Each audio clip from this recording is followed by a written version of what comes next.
നമസ്കാരം പ്രിയമുള്ളവരെ. കേരള ഇലക്ഷൻ വാർത്ത ഇങ്ങനെ ഓരോ ചാനലുകളും സെക്കുലർ ചാനലുകളും വളരെ തകൃതിയായിട്ട് പറഞ്ഞുകൊണ്ടിരിക്കുകയാണ്. അപ്പോൾ ഞാൻ ഈ ഇലക്ഷനിൽ ശ്രദ്ധിച്ച ചില കാര്യങ്ങൾ ആസാദിൻ്റെ പ്രേക്ഷകരുമായിട്ട് പങ്കുവെക്കുകയാണ്. ഒന്നാമത്, ഈ ഇലക്ഷൻ്റെ ആദ്യം മുതൽ ഇലക്ഷൻ്റെ സീറ്റ് നിർണ്ണയമൊക്കെ നടക്കുന്ന ആ സമയം മുതൽ തന്നെ പെന്തക്കോസ്ത് സമൂഹം ചർച്ച ചെയ്ത ഒരു കാര്യമാണ് പെന്തക്കോസ്തുകാർക്ക് ഈ പ്രാവശ്യം ഒരു സീറ്റ് കിട്ടണം. ഏത് രാഷ്ട്രീയ പാർട്ടിയാണ് പെന്തക്കോസ്തുകാർക്ക് സീറ്റ് കൊടുക്കുന്നതെന്നൊക്കെ പല ചർച്ചകളുണ്ടായിരുന്നു. പെന്തക്കോസ്തുകാരെ അനുനയിപ്പിക്കുവാൻ ഓരോ പാർട്ടികളും മത്സരിച്ചു, ഓരോ മുന്നണികളും മത്സരിച്ചു എന്ന് പറയുന്നതാണ് സത്യം. പെന്തക്കോസ്ത് സഭയെ ക്രിസ്തീയ സഭയായിട്ട് അംഗീകരിച്ചുകൊണ്ടുള്ള പ്രഖ്യാപനങ്ങളൊക്കെ ഇടതുപക്ഷം നടത്തിയപ്പോൾ UDF ഒരു പെന്തക്കോസ്തുകാരന് ഒരു സീറ്റ് കൊടുത്തു.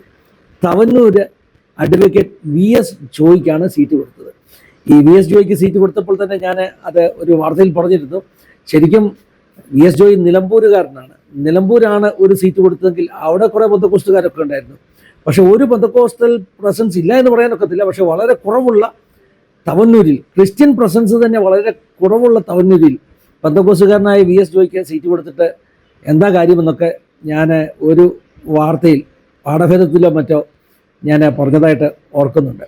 എന്താണെങ്കിലും ഈ VS ജോയിയുടെ ഒരു സീറ്റ് അത് പെന്തക്കോസ്തുകാർ ഡിമാൻഡ് ചെയ്തുകൊണ്ട് കൊടുത്ത സീറ്റൊന്നുമല്ല. അദ്ദേഹം വളരെ മുതിർന്ന കോൺഗ്രസ് നേതാവാണ്. അതൊരു പൊളിറ്റിക്കൽ സീറ്റാണ്. പക്ഷേ നമുക്ക് ആശ്വസിക്കാം, ഒരു പെന്തക്കോസ്തുകാരന് സീറ്റ് കിട്ടിയെന്നും ഒക്കെ ആശ്വസിക്കാം. ഇപ്പം ഇന്ന് ഇലക്ഷൻ വോട്ടെണ്ണൽ നടക്കുമ്പോൾ ഞാൻ ഏറ്റവും കൂടുതൽ എനിക്ക് അറിയാൻ ഇഷ്ടപ്പെട്ട ഒരു വാർത്ത ഈ VS ജോയിയുടെ തവന്നൂർ സീറ്റിനെ കുറിച്ചുള്ള വാർത്തയായിരുന്നു.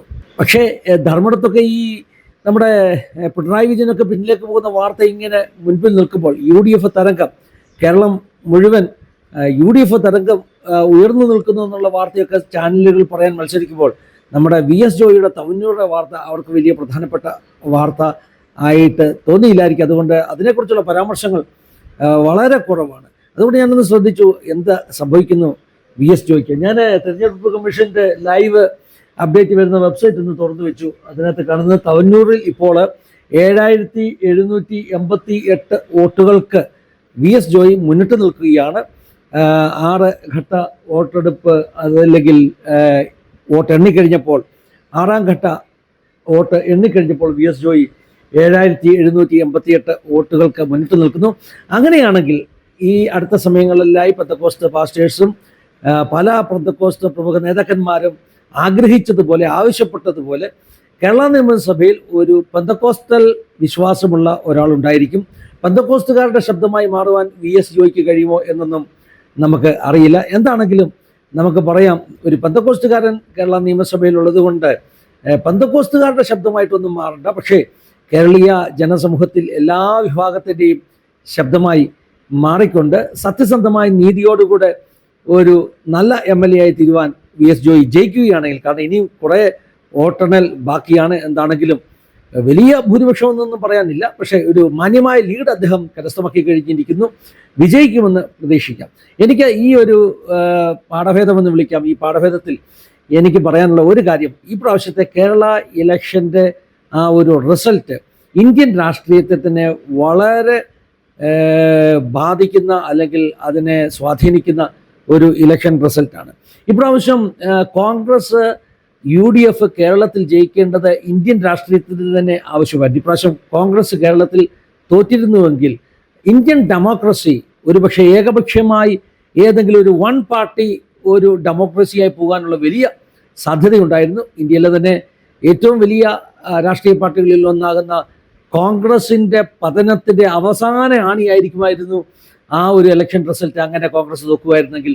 എന്താണെങ്കിലും ഇപ്പോൾ ഈ ചാനലുകളൊക്കെ പറയുന്നത് കേരളത്തിലെ ന്യൂനപക്ഷങ്ങൾ ഒരു വോട്ട് കൺസോളിഡേഷൻ ഉണ്ടായി എന്നൊക്കെയാണ് പറയുന്നത്. ന്യൂനപക്ഷ വോട്ട് കൺസോളിഡേഷൻ ഉണ്ടായിരിക്കാം.